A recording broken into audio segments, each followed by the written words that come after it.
Oi, pessoal, tudo bem? Estamos de volta para mais uma aula no curso de jornalismo da Universidade Federal do Amapá, na disciplina de Língua Portuguesa e Comunicação. Nessa disciplina, nós estamos aprendendo a reconhecer os gêneros, suas classificações, seus formatos. Então, agora nós vamos averiguar os gêneros acadêmicos.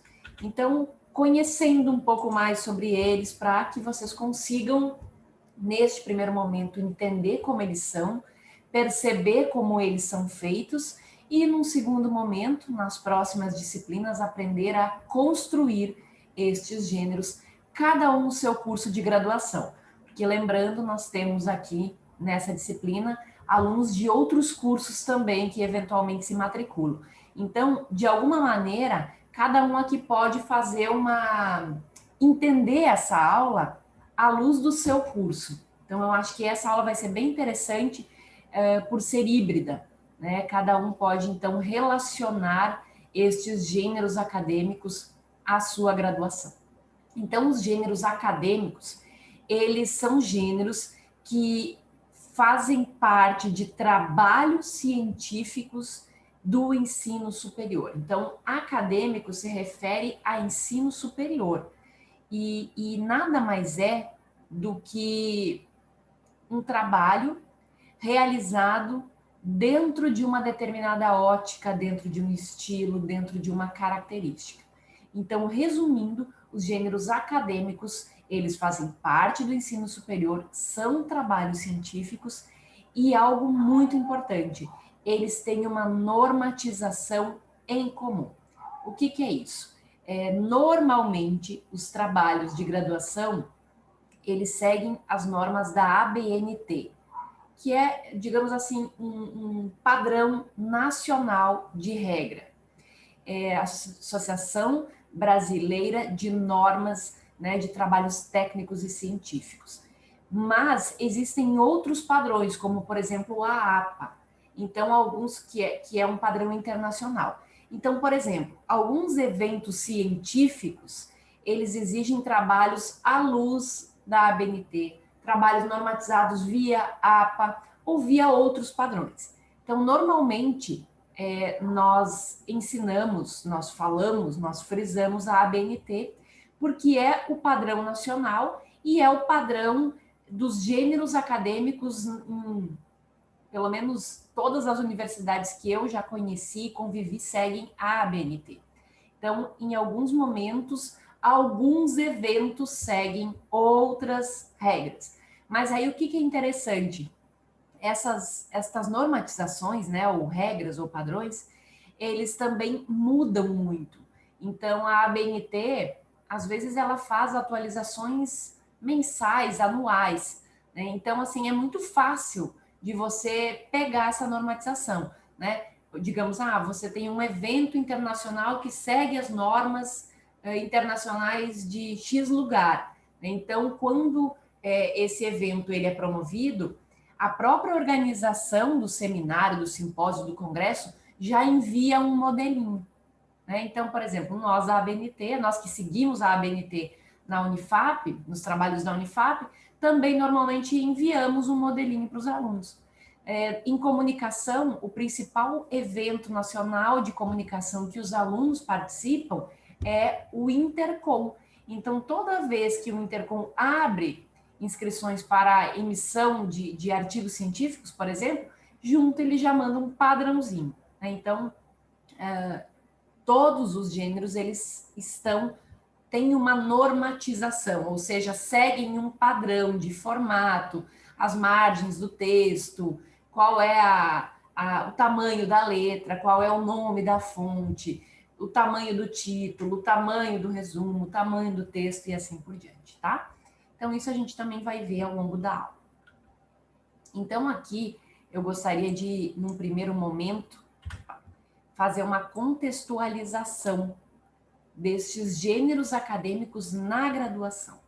Então, aqui eu peguei o exemplo da nossa disciplina, que é uma disciplina chamada Língua Portuguesa e Comunicação. Então, digamos, unindo tudo que nós estamos trabalhando nesse semestre, Língua portuguesa e comunicação, né? A gente trata e detém oralidade e escrita. Então, não só estudamos teoricamente o que é oralidade e escrita, como vivenciamos isso ao longo de toda a nossa vida. Né? Então, sempre quando a gente estuda a língua portuguesa ou quando a gente estuda a comunicação, obviamente estamos estudando oralidade e escrita. Tanto oralidade e escrita precisam ter uma coesão e uma coerência. E aí aqui eu coloquei coesão e coerência textual, mas de novo entendendo o texto como múltiplas linguagens. Entendendo como rádio, como televisão, como internet, como música, como texto, como qualquer produção, né, que tenha um emissor, um conteúdo, um receptor. Então, de novo, toda a língua portuguesa, toda a comunicação, obviamente, oralidade e escrita precisam ter coesão e coerência. Depois, o que acontece? Nós nos comunicamos por diversas linguagens e níveis de linguagens. Aqui eu coloquei entre parênteses as variantes, né? Então, por exemplo, um nortista, ao usar uma linguagem ou ao usar até a língua portuguesa, ele usa determinadas palavras, gírias, termos que tenham a ver com o norte. Um sulista o sulista usa variantes que tenham a ver com a realidade dele, né? Gírias, termos, expressões, enfim. E assim também quem mora no Sudeste, quem mora no Nordeste, enfim, nos outros países da mesma maneira. Então, quando nós nos comunicamos, nós usamos uma linguagem e nós temos diferentes níveis. Tá? Então, as variantes é um bom exemplo para explicar isso. Do outro lado, nós temos o processo de leitura.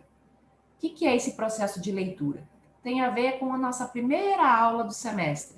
Como as pessoas vão entender determinado assunto, como as pessoas vão receber determinada música, determinado discurso, texto, novela, filme, obra de arte, enfim. Qual é o processo de leitorização que chega no destinatário? Quem é esse destinatário? Qual é o acervo dele? O conhecimento de múltiplas linguagens que ele tem.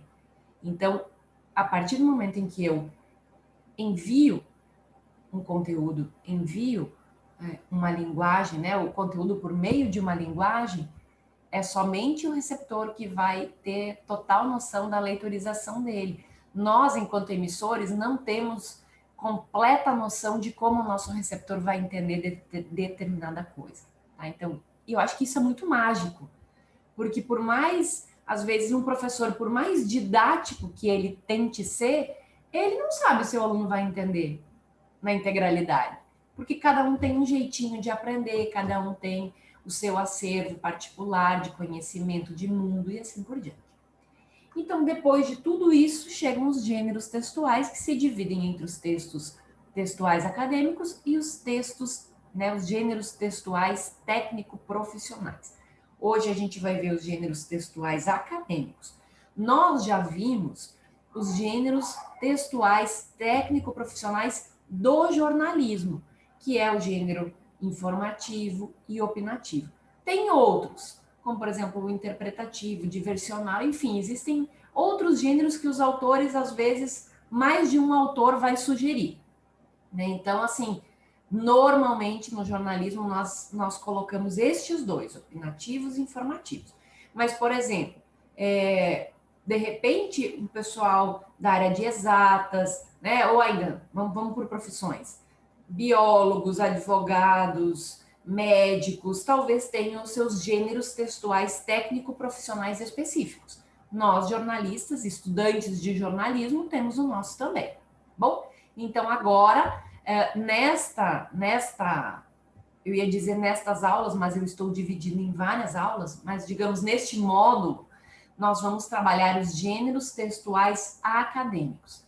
Então, nas outras aulas, eu fiz aulas mais longas, né, de 40 a 45, 48 minutos, trazendo todo o conteúdo. Agora, como são vários gêneros, eu preferi falar de gênero por gênero. Então, vou fazer vários pequenos vídeos Junto com estes vídeos, vocês também, dentro do sistema da universidade, dentro do CIGAR, vocês vão receber exemplos, vou enviar um e-book que explica o que é cada um desses gêneros com exemplos, tá bom?